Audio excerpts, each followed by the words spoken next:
네, 안녕하세요. 김거희TV입니다. 문재인 대통령은 정말 운이 좋은 대통령인 것 같아요. 원래 우리나라의 경제를 완전 박살을 내놨는데 코로나 사태가 터지면서 문재인 정부의 실정들을 지금 다 덮고 있습니다. 그 증거들이 다 있는데 우리나라 사람들이 너무나 쉽게 잊어버려서인지 정말 까마귀 고기를 먹어서인지 다 잊어버리고 코로나 때문에 지금 우리나라가 힘든 것처럼 다들 거대한 착각 속에 빠져 있는 것 같습니다. 제가 통계를 한번 같이 보여드릴게요. 이게 우리나라의 연도별 경제 성장률입니다. 우리가 그렇게 비판하고 욕을 하고 하면서 탄핵으로 끌어내렸던 박근혜 정부 시절 2013년도부터가 되겠죠.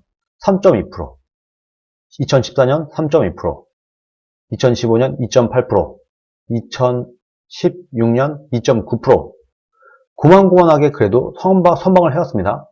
2017년 박근혜 정부가 내려가고 문재인 정부가 집권한 2017년 3.2%, 비슷하게 3.2나 2.8이나 뭐 차이는 납니다만 그렇게 큰 차이 없이 그래도 3% 가까이 유지를 해왔습니다. 2018년 드디어 처음으로 문재인 정부의 경제 정책이 시작이 됐고 그 성과가 나타나기 시작한 2018년도 2.9%로 약간 내려갔습니다. 여기까지 뭐 그럴 수 있다고 칠 수 있어요. 뭐 조금씩은 오르락내리락 할 수 있으니까요. 근데 2019년도 2.0%로 1%나 급락을 하게 됩니다. 문재인 정부 때, 그 전에 이명박 정부 때 2.0% 성장을 한 적은 없었어요. 가장 낮은 2019년도에 기록을 보이고 있고 2020년, 올해는 특히 코로나 때문에 지금 마이너스로 갈 것으로 예상이 되고 있습니다. 지금 10월달이기 때문에 아직 한 3개월 남았죠. 그런데 3개월 지난 대한민국의 경제 성장률은 아마도 거의 마이너스에 가깝게 되거나 0%에 근접하지 않겠나 이런 예측이 나오고 있어요. 근데 2019년도에 어떤 일까지 있었냐?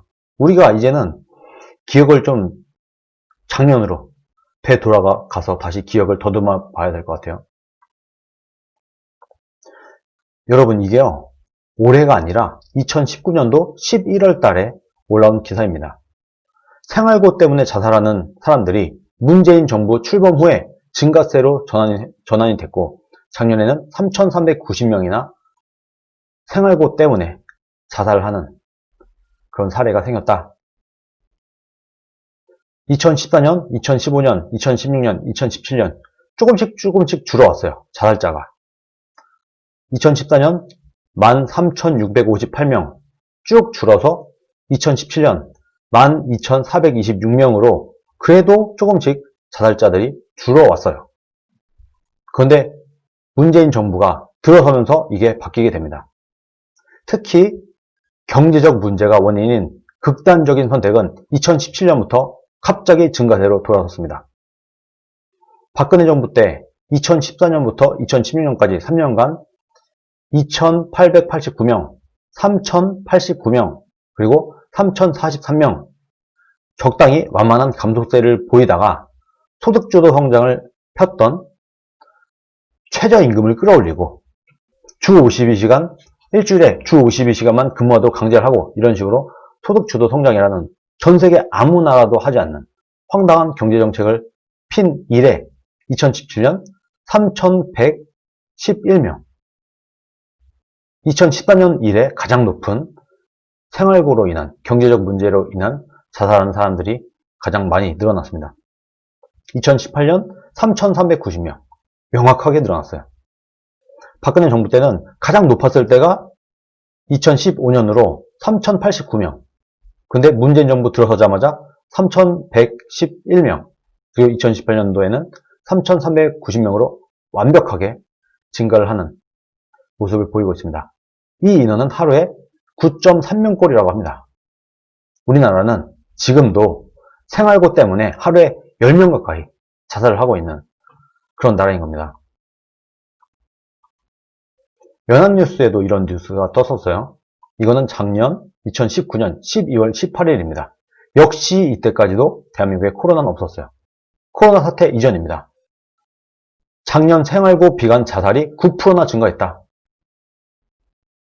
2018년도에 이미 생활고를 비관해서 경제적인 이유로 자살하는 사람이 9%나 증가를 했다. 저소득자, 실업자, 경제정책의 실패, 직격탄을 맞았다. 이때부터 사실은 문재인 정부의 경제정책에 대한 얘기가 쏟아져 나오고 있었어요. 그런데 이 모든 것이 2020년 초를 기점으로 코로나 때문에 이 모든 문재인 정부의 실정이 덮어졌습니다. 그래서 제가 볼 때는 참 이 문재인이 운이 좋은 대통령이 아닌가. 국민들에게는 굉장히 큰 불행이에요.